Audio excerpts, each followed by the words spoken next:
महावीर बिनु हनुमाना, राम जासु जस आप बखाना। प्रणव पवन कुमार, खलबन पावक ज्ञान घन। जासु हृदय आगार, वसहि राम सर चापधर।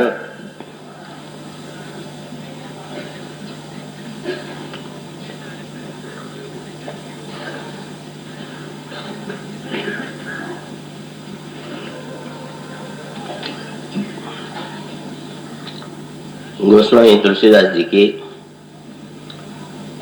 पंचशती वर्ष के रूप में यह वर्ष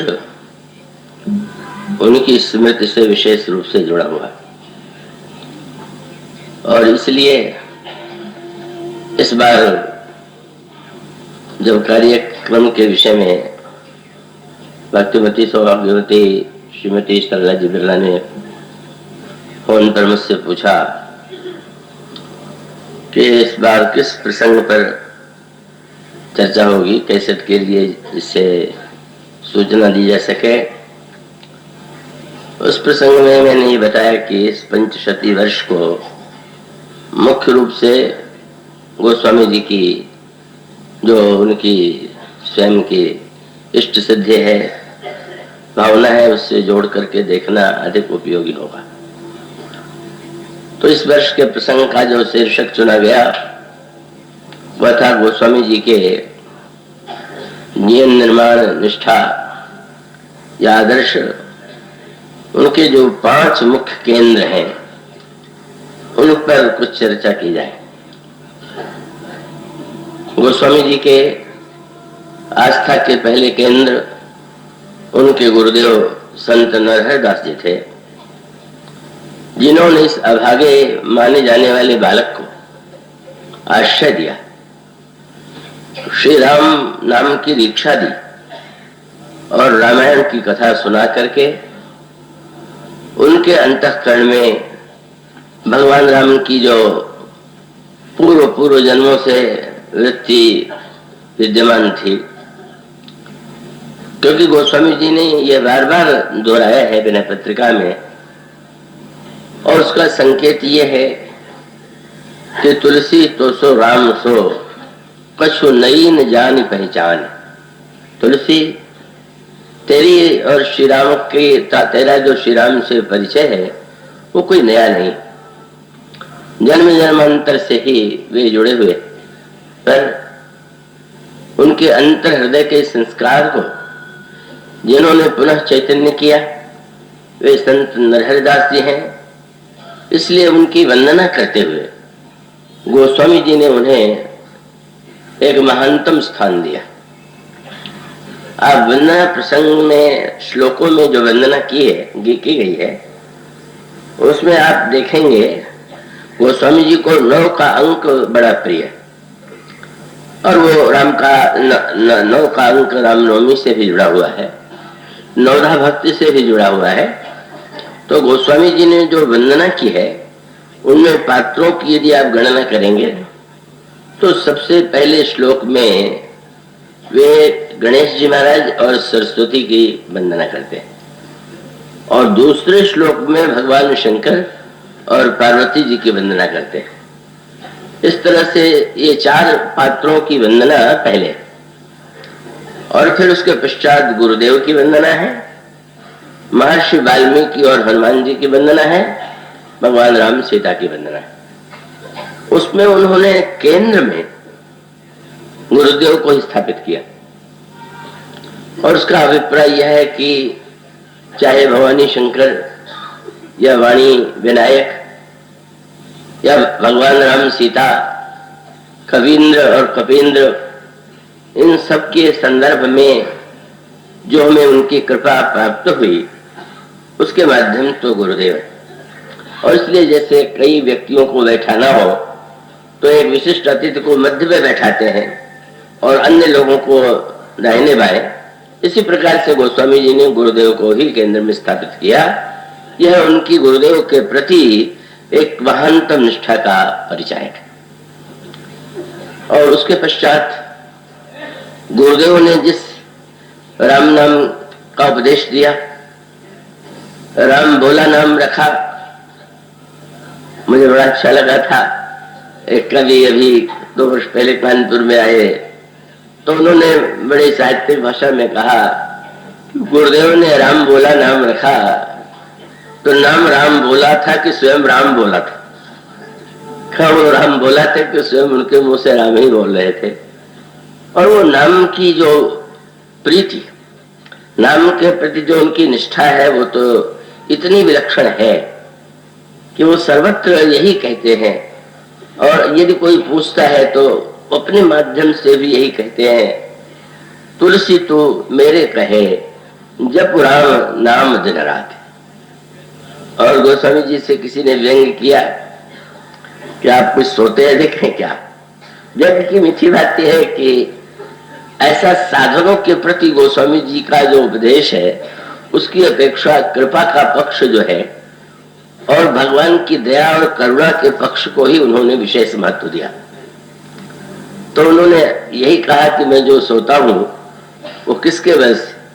बोले प्रीत राम नाम सो, और प्रतीत राम नाम सो, और प्रभाव राम नाम के पसारे पांव सोती हूं। मैं मेरे राम माता पिता है और उनके प्रीति से, उनके विश्वास से और उनके प्रभाव से तुलसी पांव पसार करके सोता है। पांव पसार करके सोने का अर्थ लेकर के वे श्रोता प्रसन्न न होने कि जो सोने के बाद कथा सुनते हैं, निश्चिंतता, निर्भरता, तो वो तो नाम के प्रति उनकी जो निष्ठा है वो तो अद्वितीय है ही। रामायण राम कथा को तो उन्होंने स्वयं भाषाबद्ध करके ऐसा दिव्य ग्रंथ दिया कि जिसके लिए उन्होंने यद्यपि कहा यही कि मैंने अपने प्रबोध के लिए इसको भाषा में अनुदित किया है, लेकिन वो तो अनगिनत व्यक्तियों को प्रबोध दे रही है।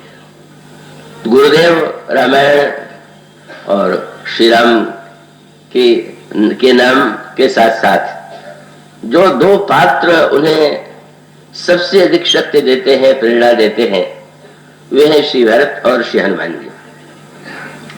आप पिछले दिनों सुनते रहे हैं कि वे स्पष्ट करते हैं कि अगर श्री भरत का जन्म न हुआ होता तो इस कठिन कलिकाल में मुझे जैसे दुष्ट को श्री राम के सन्मुख कौन ले जाता।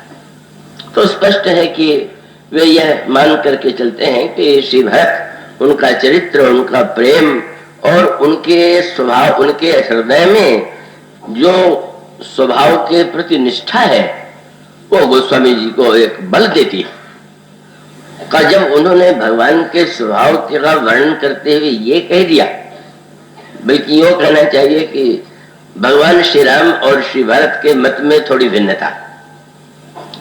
भगवान राम ने भी अपना स्वभाव बताया और भगवान का स्वभाव जानना ये सबसे अधिक सन्निकट होने का प्रमाण है और स्वाभाविक है।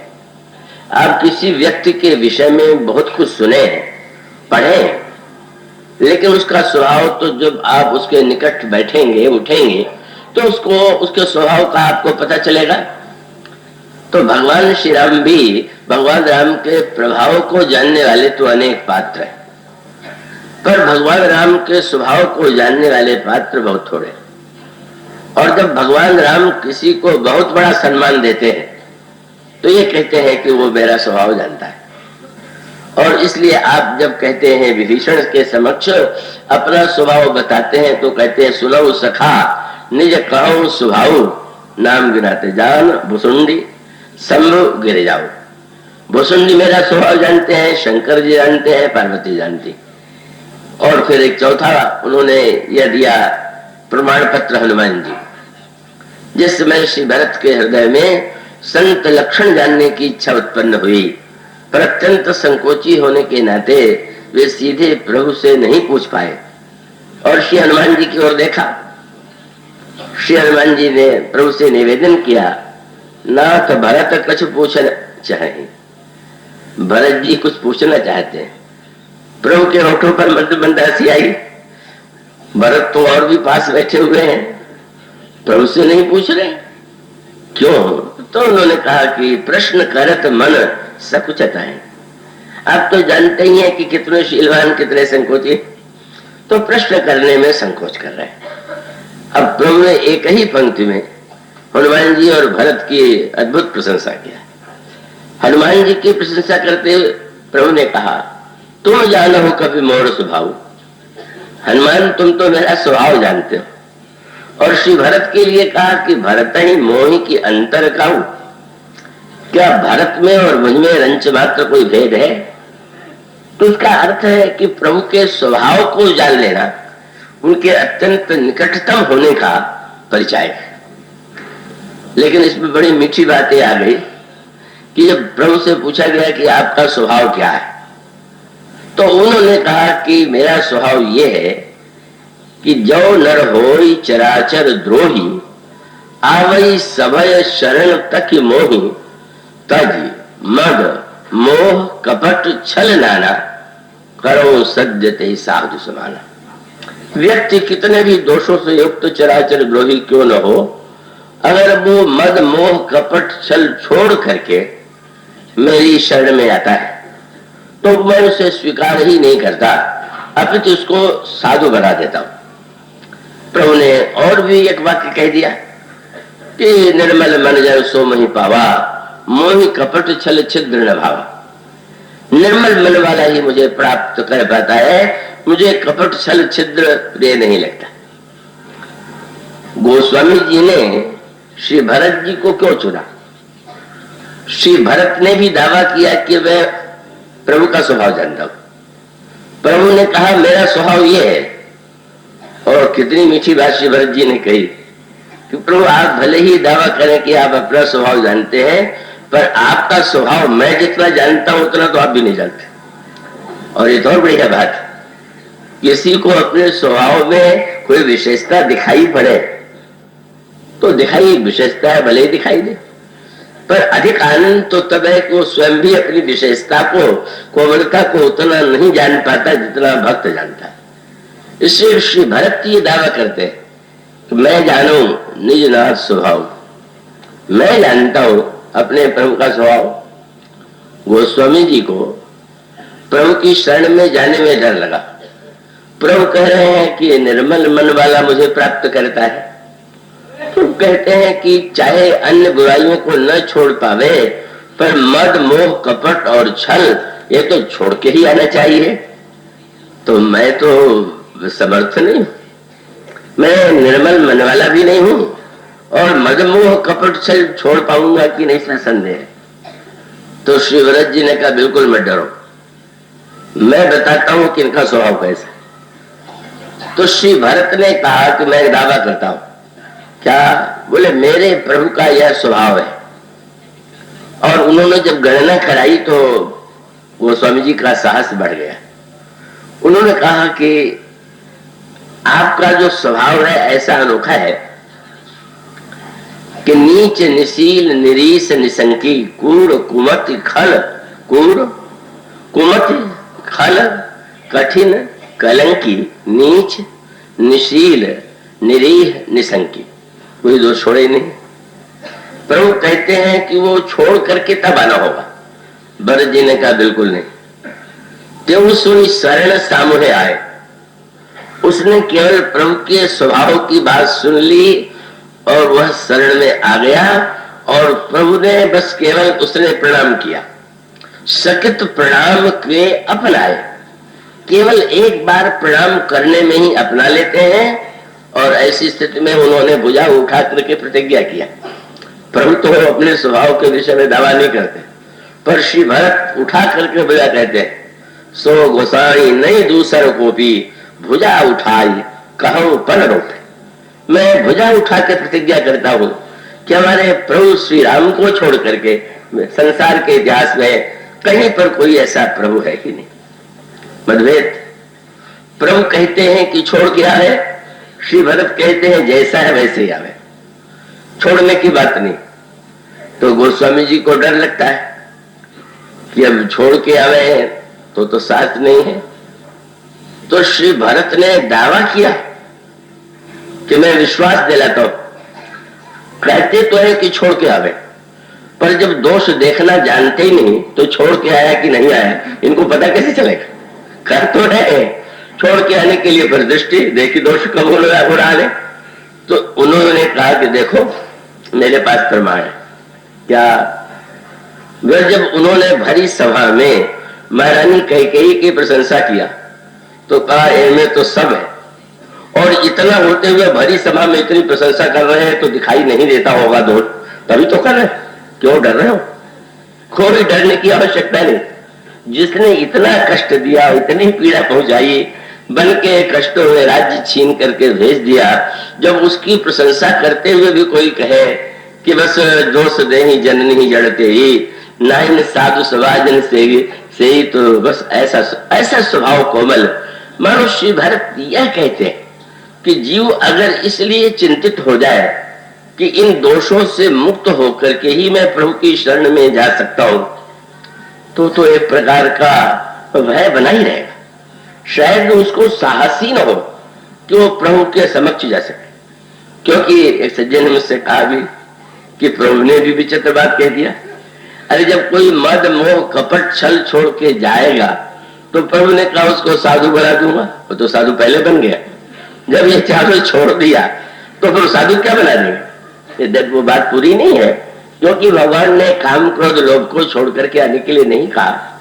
मानो श्री भरत जीव के हृदय में यह भावना भरना चाहते हैं कि अपनी किसी कमी के कारण, अपने किसी दोष के कारण, अपने अभाव के कारण भ्रम पालने की आवश्यकता नहीं कि हम ऐसे होंगे तब जाएंगे। का वस्तुतः वह तो उनका स्वभाव ही ऐसा है कि जो भी शरण में आया, कैसा भी किसी रूप में क्यों न हो, उसे तत्काल स्वीकार करते हैं। यह है प्रभु का महानतम स्वभाव। और वह स्वभाव सच बात तो यह है कि प्रभु ही नहीं जानते। कितनी मीठी बात है, प्रभु को पता नहीं है पर श्री भरत को पता है। तो वो स्वामी जी ने कहा कि अब श्री भरत न होते तो मैं तो साहस ही नहीं करता, मैं तो पीछे हट रहा था, उन्होंने बलपूर्वक खेल दिया। कलिकाल तुलसी से सठन, और कैसे भले हठी, जैसे मैं आगे नहीं जा रहा, उनके नहीं चलो, तो हठ पूर्वक उन्होंने श्री राम के सन्मुख कर दिया। और जैसा कि श्री भरत ने कहा था हुआ तो वही। गोस्वामी जी तो ऐसा मानते ही नहीं है कि दोषों से वो मुक्त हो सके या हो सकते हैं। उनको तो ऐसा लगता है कि मुझ जैसा तो दोष युक्त तो कोई है ही नहीं। पर जब भगवान उन्हें स्वीकार करते हैं तो मानो स्वीकार करना उनका स्वभाव है, पर उस स्वभाव पर विश्वास उत्पन्न करना, बस मूल सूत्र है। भगवान का स्वभाव जो है वो तो इतना मीठा है कि पढ़ करके किसी को भी बड़ा आकर्षक प्रतीत होगा, लेकिन इस स्वभाव पर विश्वास उत्पन्न होना उतने कठिन। प्रभु का स्वभाव जितना सरल, प्रभु के स्वभाव पर जीव का विश्वास उतने कठिन। क्योंकि व्यक्ति सरलता पर विश्वास नहीं करता, वह कठिनाई पर विश्वास करता है। अगर कोई कह दे कि राम नाम से परम कल्याण होगा तो उसको लगता है जब तक ह्रीम क्लीम श्रीम चामुंडाए विच्चई खुद मंत्र तंत्र कुछ बड़े बड़े उच्चारण नहीं होगा, ये दो अक्षर के राम नाम से कैसे कल्याण होगा। मानो राम नाम की महिमा है बहुत अधिक, पर व्यक्ति का विश्वास सबसे कठिन। और प्रभु का स्वभाव जो है वो उदारता की सीमा है, लेकिन वो जीव का उस पर विश्वास हो जाना वो अत्यंत कठिन। गोस्वामी जी तो बड़ा कवित्वपूर्ण एक दोहा लिखते हैं दोहावली रामायण में कि जब भगवान श्री राम सिंहासन पर बैठने के लिए जाने लगे तो जाने के पहले आभूषण धारण किया, वस्त्र धारण किया और दर्पण के सामने, शीशे के सामने खड़े हो गए। और भगवान श्री राम अपने मुख को देख करके थोड़ा उदास हो गए।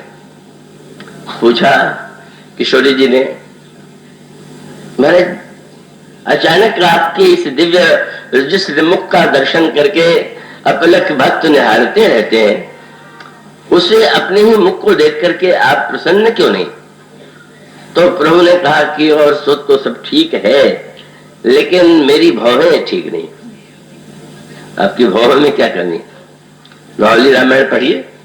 गोस्वामी जी कहते हैं कि उस समय जब श्री राम ने दर्पण में देखा तो मुझे जैसे दुष्टों की याद आ गई।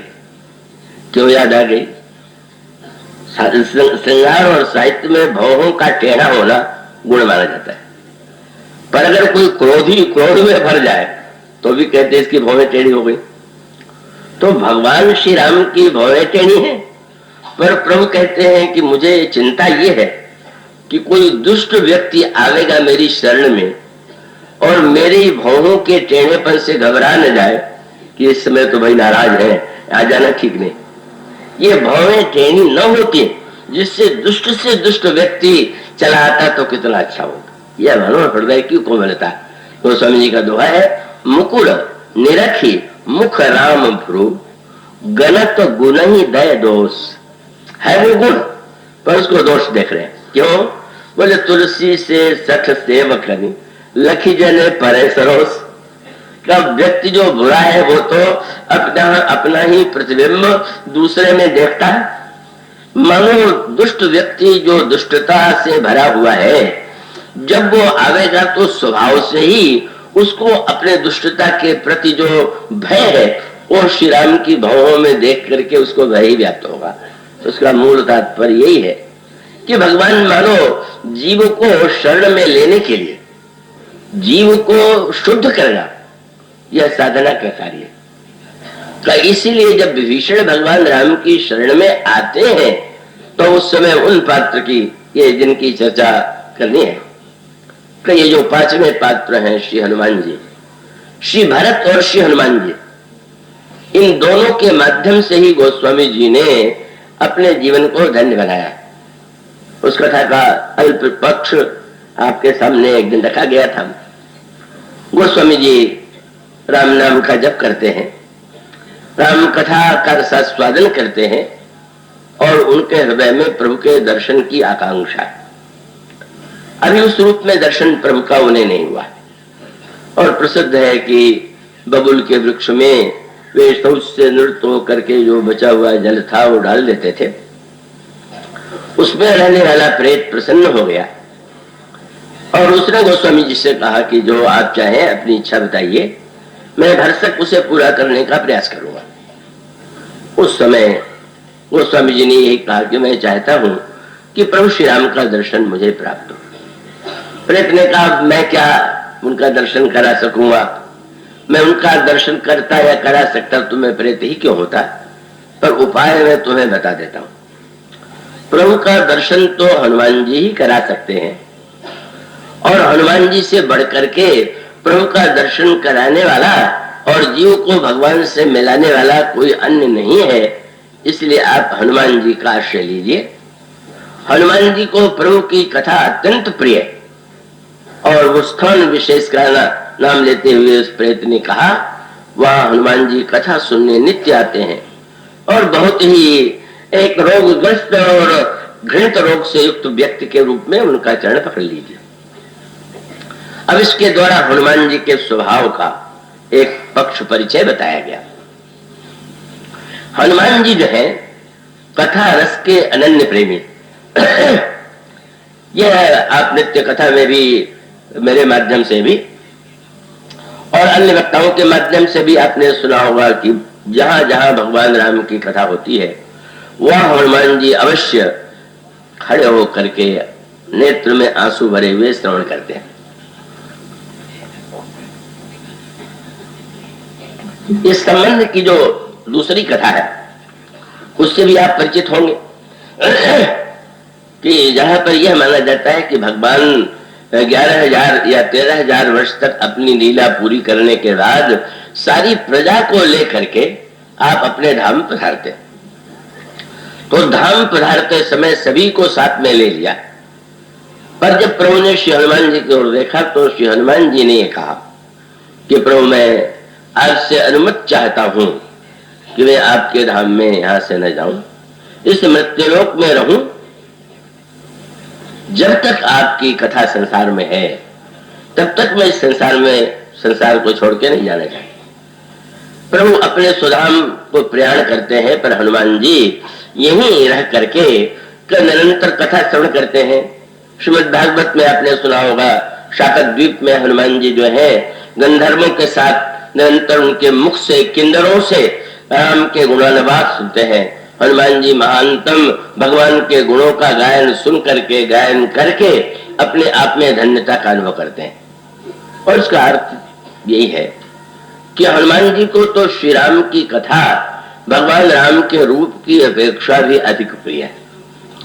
यहाँ श्री रामचरितमानस में स्वधाम गमन की बात नहीं है। यहाँ जहाँ स्वधाम गमन की बात है वहां भी हनुमान जी, अगर प्रभु स्वधाम में चले भी गए तो हनुमान जी यहीं रहते हैं और रह करके बस एक कार्य कथा श्रवण करना। कथा सुनने और सुनाने में हनुमान जी से बढ़कर के कौन होगा। जब सुनने की बात आती है तो आप ये सोच लीजिए कि जहां कथा हो वहां हनुमान जी जाकर के कथा श्रवण करे तो कितने कथा रसिक हैं हनुमान जी। अरे कई बार तो लोग थोड़ा कुतार्किक बन जाए तो मानो अगणित रूप धारण करके सर्वत्र जहां कथा है वहां हनुमान जी हैं। उसमें ये नहीं कि इस कथा में आए और उस कथा में नहीं गए, ऐसा सोचने की अपेक्षा नहीं। सारे संसार में, सारे ब्रह्मांड में जहां भी श्री राम की कथा वहां हनुमान जी। और कथा श्रवण के लिए जो अत्यंत विनम्रता, विनम्रता का अर्थ यह है कि हनुमान जी में रंच मात्र अभिमान का लेश नहीं। ऐसा मैं का अभाव का कहीं संसार में किसी आपको श्री भरत को छोड़ करके नहीं मिलेगा जैसा श्री हनुमान जी के चरित्र में अभिमान का अभाव। और वो सर्वदा अपने आप को अवसर आने पर वे आगे भी दिखाई देते, लेकिन स्वभाव से उनको पीछे रहना प्रिय है। इसलिए जब प्रभु ने श्री जनक नंदिनी की खोज के लिए बंदरों को आदेश दिया और बंदर प्रणाम करने के लिए आए तो प्रभु का ही परिचय हनुमान जी से सबसे पहले है। तो अब हनुमान जी तो चाहे तो बतावेंगे महाराज ये नल है, ये नील है, ये द्विविध है, ये जामवान है, मिलावेंगे। पर हनुमान जी नल आए, नील आए, द्विविध आए, जामवान आए, सबसे पहले अंगद आए, पर हनुमान जी नहीं आए। हनुमान जी कब आए?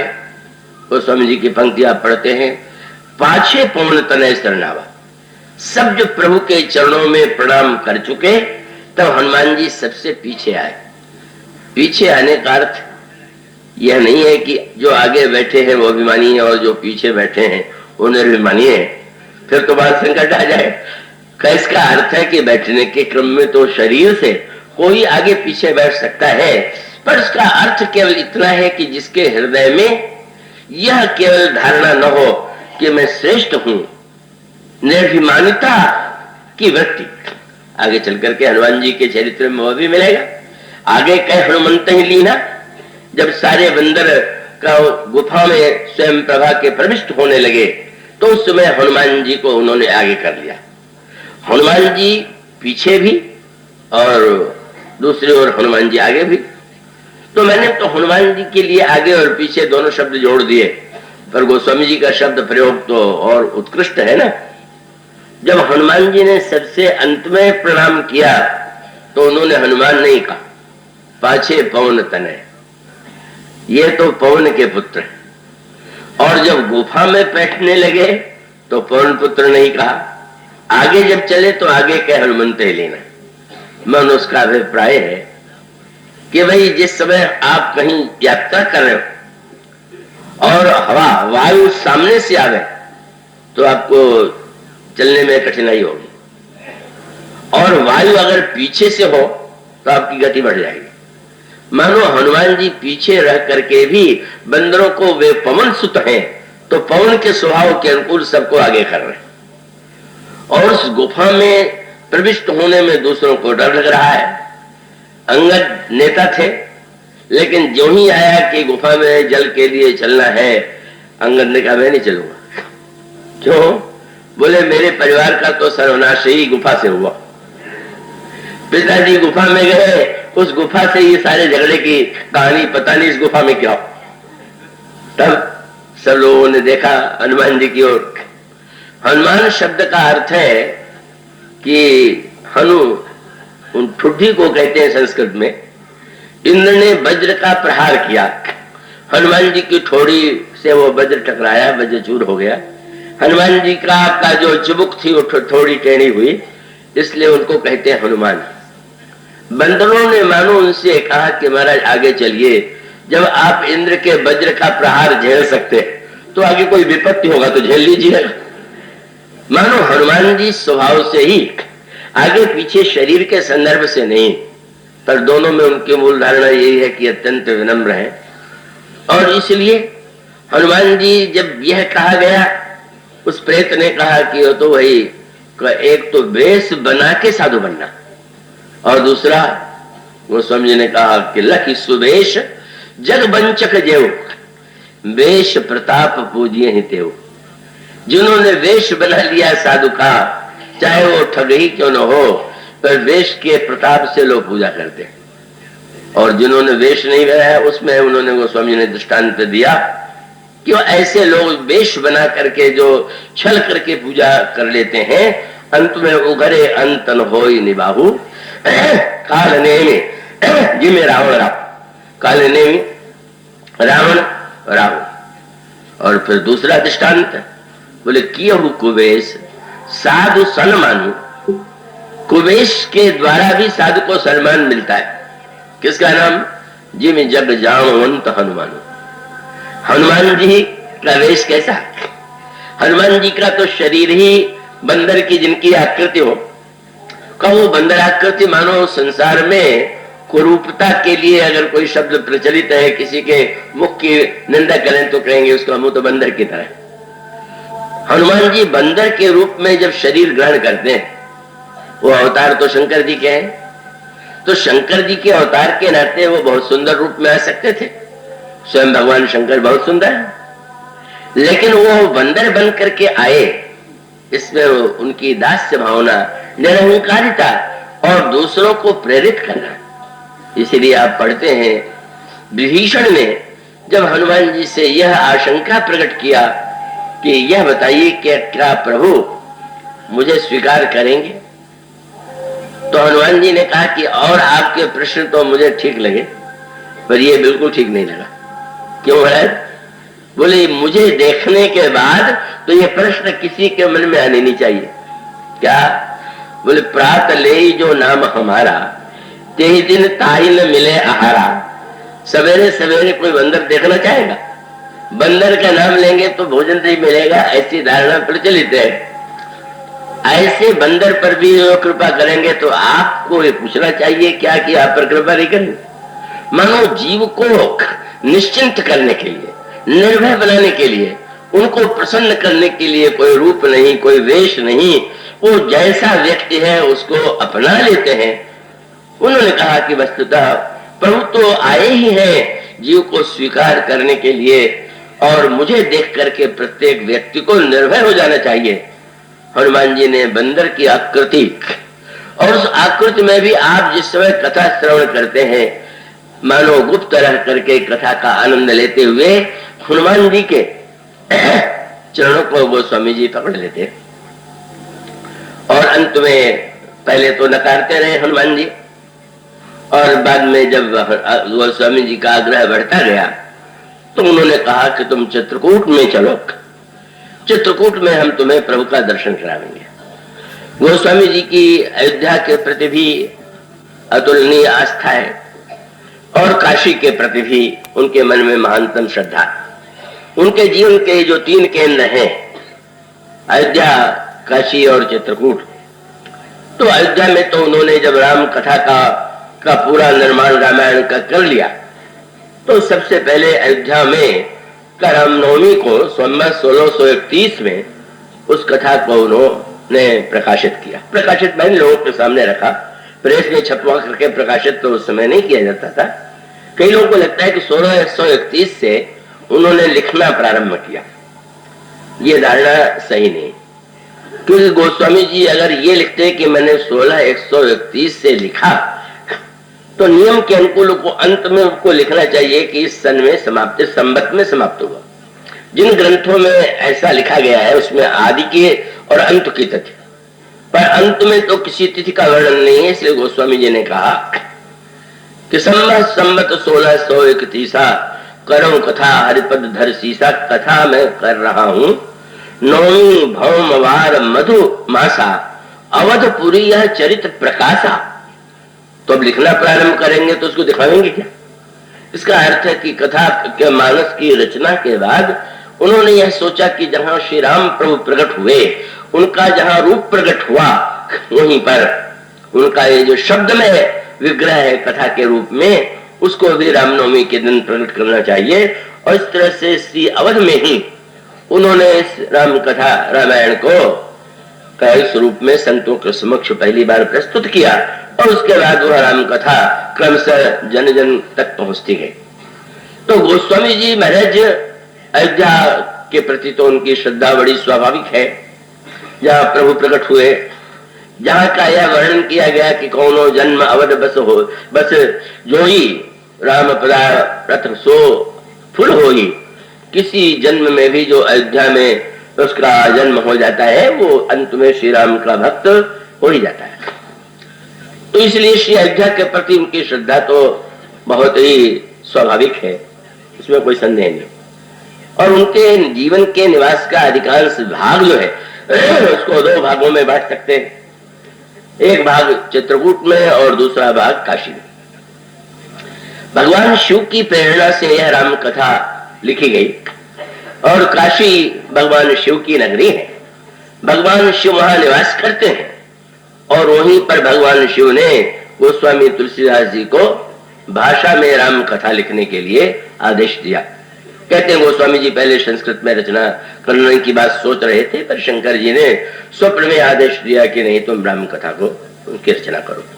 तो जिनकी रामायण उन्हें लिखनी है वो आराध्य भगवान शिव, और उनकी जो काशी है उसकी महिमा तो उन्होंने, आप पढ़ेंगे मिलय पत्रिका में काशी के वंदना किन शब्दों में उन्होंने की है, कितनी।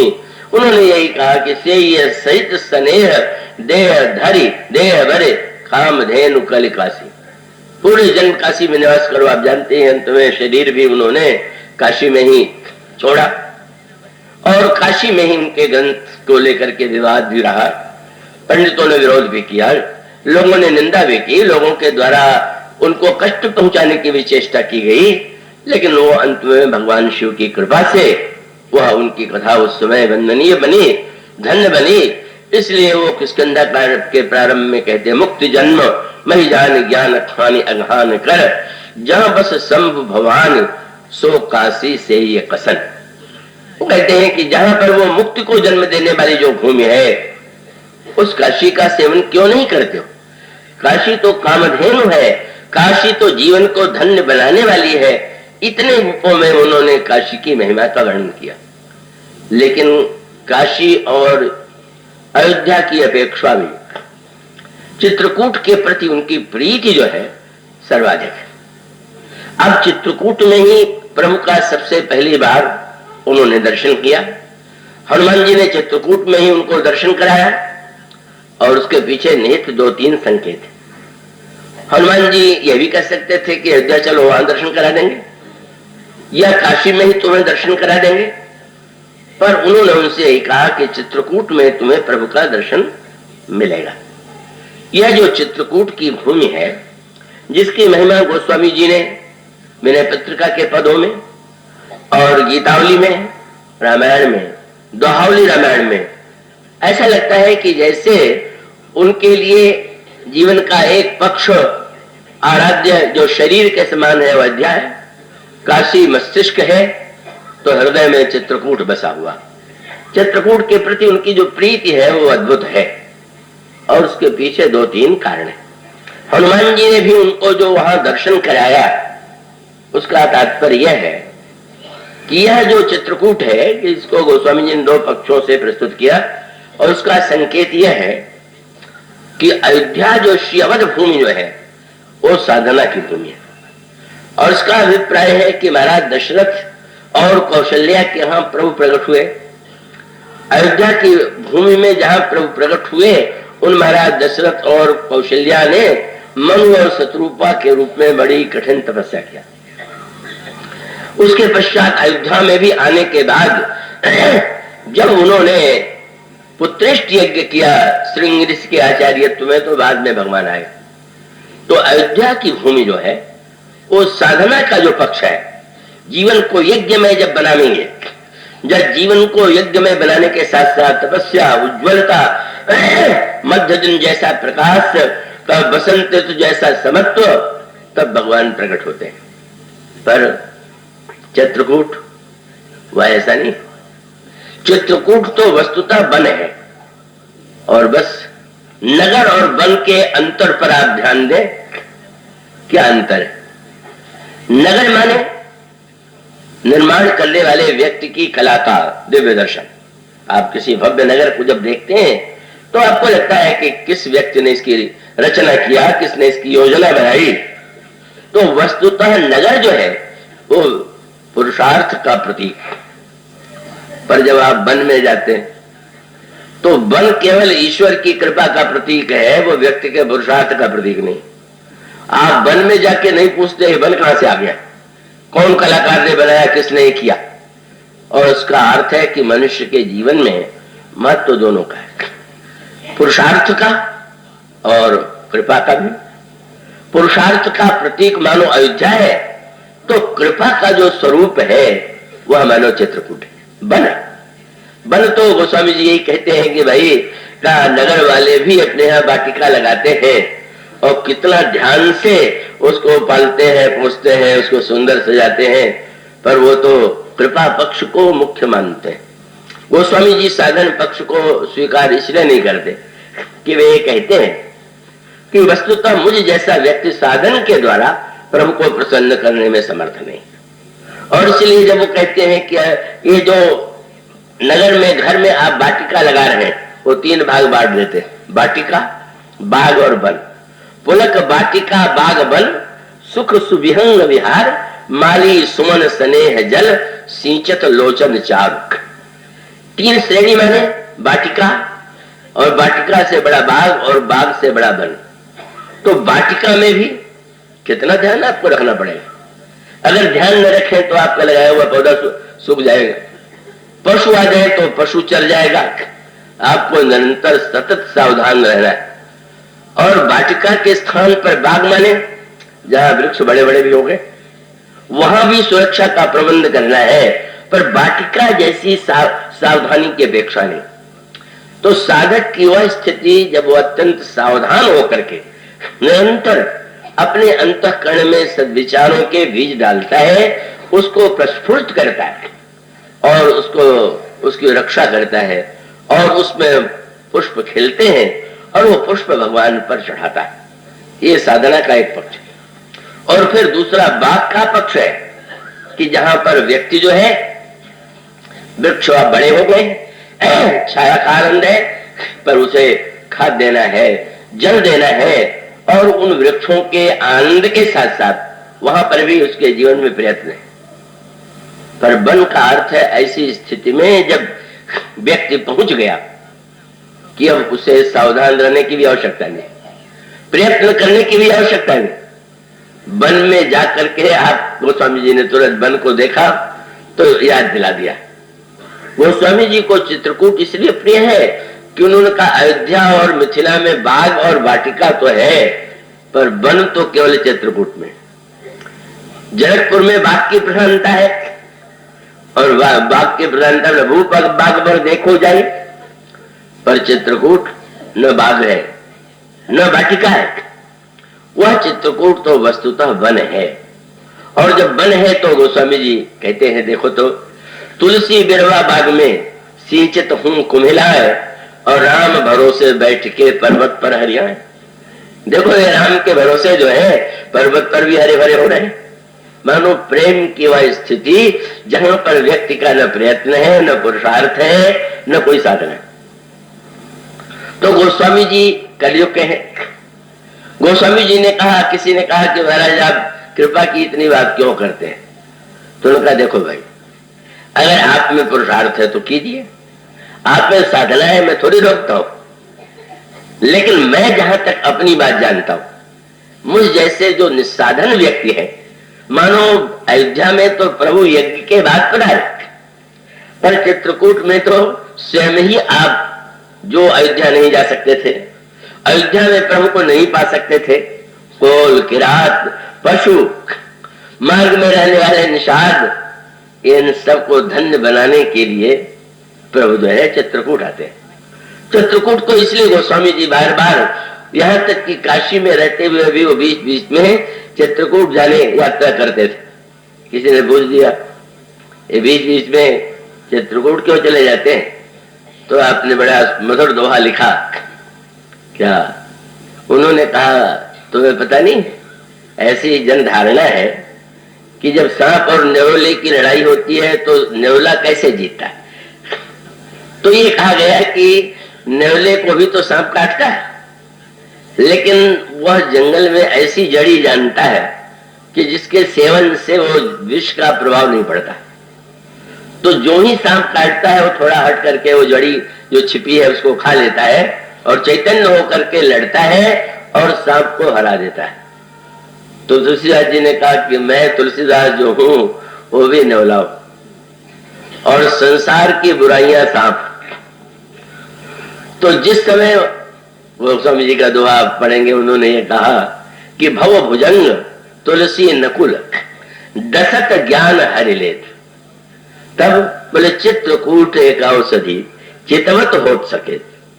चित्रकूट ही वो दवा है कि जिसको बस एक बार चला जाता हूं तो नई शक्ति लेकर के लौटता हूं और दुर्गुणों के विरुद्ध युद्ध करने लगता हूं। वस्तुतः चित्रकूट शुद्ध कृपा की भूमि है, जहां पर व्यक्ति को ईश्वर की प्राप्ति प्रभु की कृपा से होती है। इसलिए जब गोस्वामी जी ने यह कहा कि मैं तो प्रभु का दर्शन करना चाहता हूं, तो गोस्वामी जी की मनस्थिति को समझ करके हनुमान जी ने कहा तो चित्रकूट में ठीक रहेगा।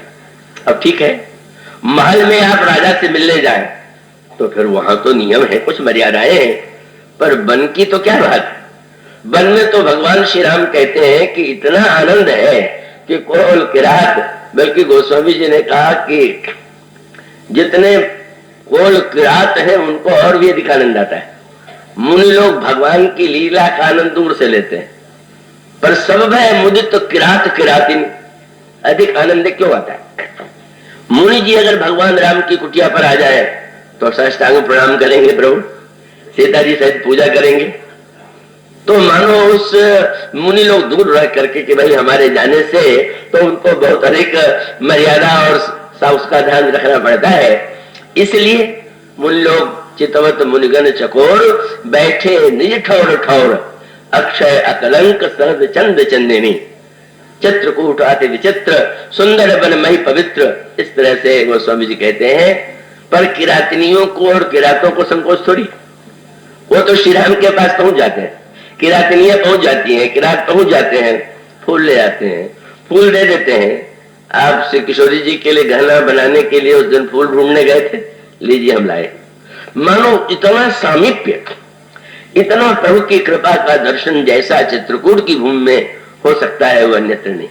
इसलिए गोस्वामी जी समझ गए कि उसी भूमि में इनको ले चलना चाहिए जो कृपा की भूमि है। और वो आप जानते ही कथा, वहां हनुमान जी ले जाते हैं और हनुमान जी वहां पर आदेश देते हैं यही परिक्रमा में बैठे रहो, दर्शन होगा। बैठ गए और बैठ जाने के पश्चात उन्होंने देखा बड़े दो सुंदर राजकुमार घोड़े पर बैठ करके जा रहे हैं। बस सोचा पता नहीं किस रियासत के राजकुमार आ गए, नेत्र मुद लिया होंगे कोई। जब चले गए तो हनुमान जी आ गए, तुमने देखा राम लक्ष्मण को? नहीं तो महाराज मैं तो, वो दो घोड़े पर गए महाराज, मैं तो नहीं पहचान पाया। बहुत बड़ा सूत्र है, भगवान का दर्शन हो जाना उतना कठिन नहीं जितना भगवान को पहचानना कठिन। भगवान किस समय किसको किस रूप में दर्शन दे यह तो उनकी इच्छा पर निर्भर है। इसलिए भगवान ने जब दर्शन दिया और वो स्वामी जी ने हनुमान जी से कहा महाराज क्या बतावे, हम बिना पहचाने ही उस दर्शन से वंचित रहे। तो उन्होंने कहा अब तुम्हें पुनः दर्शन करावेंगे। जैसे गुरुदेव कृपालु की कथा एक बार सुनाई, नहीं समझ में आई तो बार बार सुनाई, एक बार दर्शन नहीं कर पाए तो नहीं कह दिया अब जाओ मैं तुम्हें क्यों दर्शन कराऊं। और वह प्रसिद्ध बात जाते हैं जानते हैं कि जिस समय गंगा मंदाकिनी गंगा के किनारे गोस्वामी जी बैठे हुए स्नान के बाद चंदन घिस रहे, उसी समय प्रभु श्री राम भद्र और लक्ष्मण दो बालकों के बीच में आए। बाबा थोड़ा चंदन मुझे भी लगा दोगे?